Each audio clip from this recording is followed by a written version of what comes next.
बोल श्री कृष्ण भगवान की जय।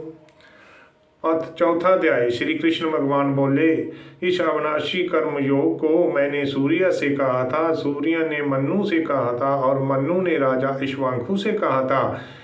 हे अर्जुन, इस तरह परंपरा से प्राप्त ये योग सब ऋषियों ने जाना, परंतु अधिक समय व्यतीत होने से ये लुप्त हो गया। वह प्राचीन योग आज तुमको मैंने बतलाया है, क्योंकि तुम मेरे भक्त हो और मित्र हो। ये योग रहस्य अति उत्तम है। अर्जुन कहने लगे, आपका जन्म तो अभी हुआ है और सूर्य का जन्म बहुत दिन पहले हुआ था।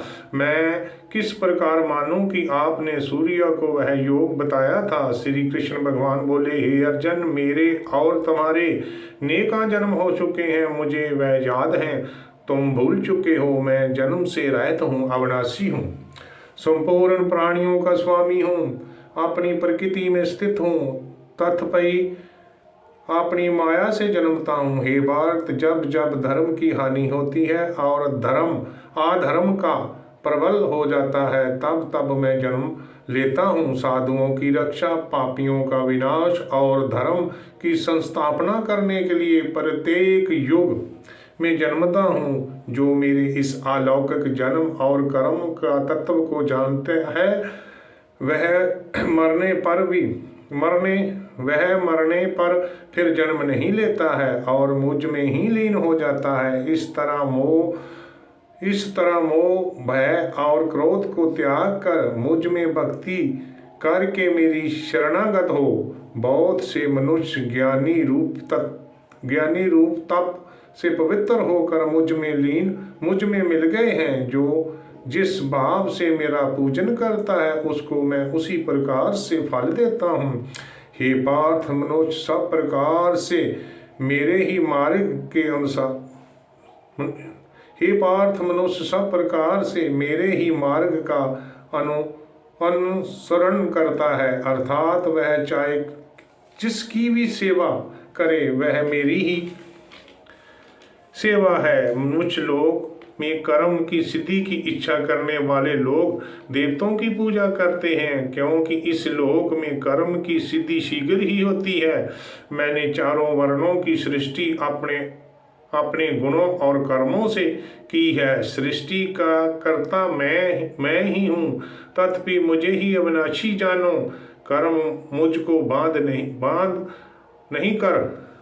कर्म मुझको मुशुद्ध नहीं कर सकता तथा कर्म फल में मेरी कामना नहीं है। इस प्रकार समझकर प्राचीन मनुष्यों ने भी कर्म किया है, अथवा पूर्व पुरुषों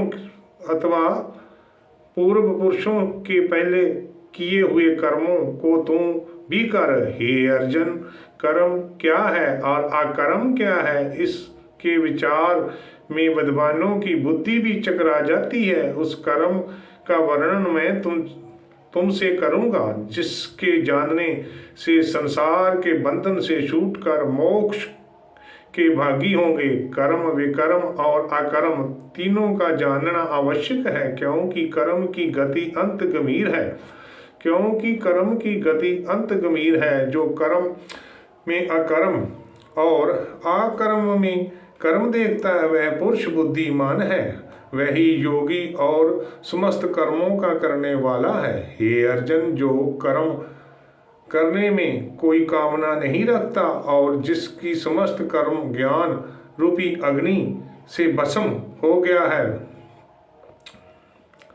और जिसके समस्त कर्म ज्ञान रूपी अग्नि से भस्म हो गए हैं, उसी को पंडित कहते हैं। जो फल की इच्छा छोड़कर कर्म करता है और उसमें ही आस्तिकता भी नहीं रखता और निरश्या हो सदा ही संतुष्ट रहता है, ऐसे मनुष्य कर्म से घिरे रहने पर भी मानो कुछ नहीं करता है। जो सब कामनाओं को त्याग कर मन और आत्मा को वश में कर संसारी झगड़ों से छूटकर केवल शरीर से कर्म करता है, वह भी कर्म बंधनों से संतापित नहीं होता है। देवी योग से जो कुछ भी मिल जाए उस पर ही संतुष्ट रहता है। जो हर्ष शोक आदि दाशिंदों से मुक्त है तथा किसी से ईर्ष्या नहीं करता और कर्म की सिद्धियों असिद्धियों में भेद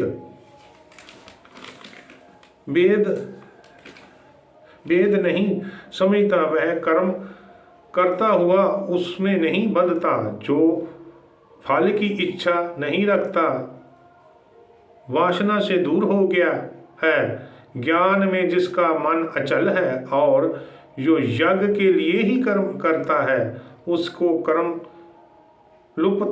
कर्म लुप्त हो जाते हैं। इस प्रकार जिसकी बुद्धि में सब कर्म ज्ञानम है, उनको ब्रह्म प्राप्त होता है। कोई कोई कर्म योगी देवताओं की पूजा करते हैं और कोई ज्ञान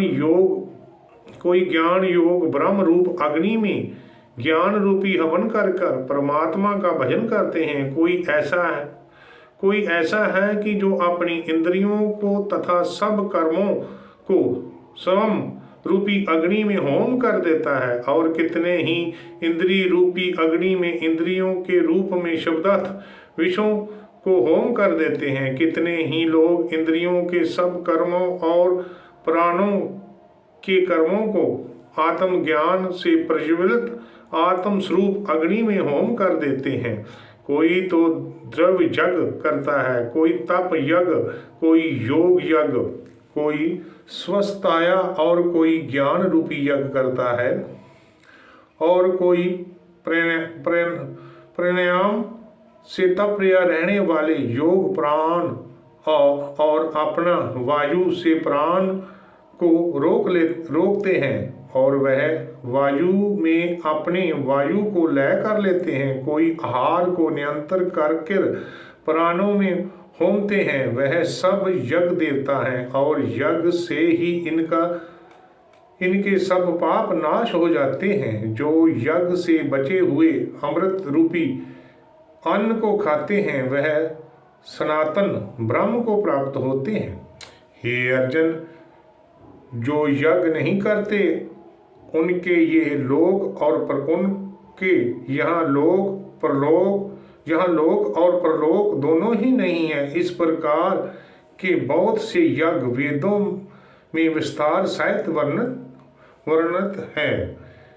इन सब को कर्म से उत्पन्न हुआ जानो, इनको जानने से तुम मोक्ष को प्राप्त होंगे। हे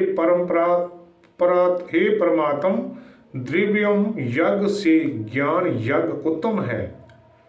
हे पार्थ, फल सहित सर्व कर्म ज्ञान में ही समाप्त हो जाते हैं। सो उस ज्ञान यज्ञ का तत्वदर्शी और ज्ञानी लोग तुमको उपदेश करेंगे। इसलिए तुम उनकी सेवा करना और उनसे विनयपूर्वक प्रश्न करके ज्ञान यज्ञ जानना। इसी ज्ञान का लाभ करके तुमको ऐसा मोह फेर नहीं होगा।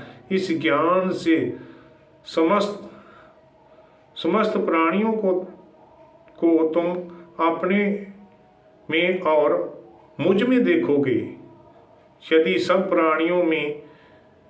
प्राणियों से भी अधिक पाप करने वाला हो तो भी ज्ञान रूपी नौका से ही सब पाप रूपी समुद्र को पार कर जाओगे। हे अर्जुन, जिस प्रकार प्रज्वलित अग्नि लकड़ी को जलाकर भस्म कर देती है, वैसे ही ज्ञान रूपी अग्नि सब कर्मों को भस्म कर डालती है। इस लोक में मन के समान पवित्र और कुछ भी नहीं है। ये भ्रम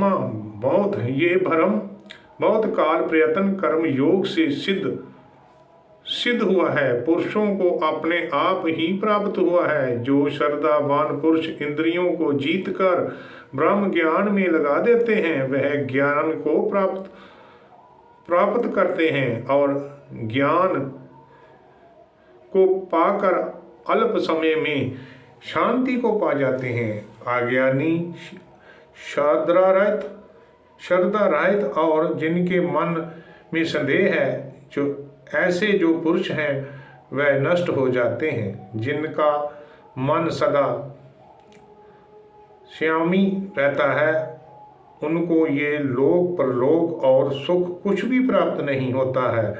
जिसने परमेश्वर राधना और निष्काम कर्म योग का आश्चर्य से काम बंधन त्याग दिया है और ज्ञान से जिसका सब सदैव दूर हो गया है, हे अर्जुन, उस आत्मज्ञानी पुरुष को कर्म नहीं बांधते।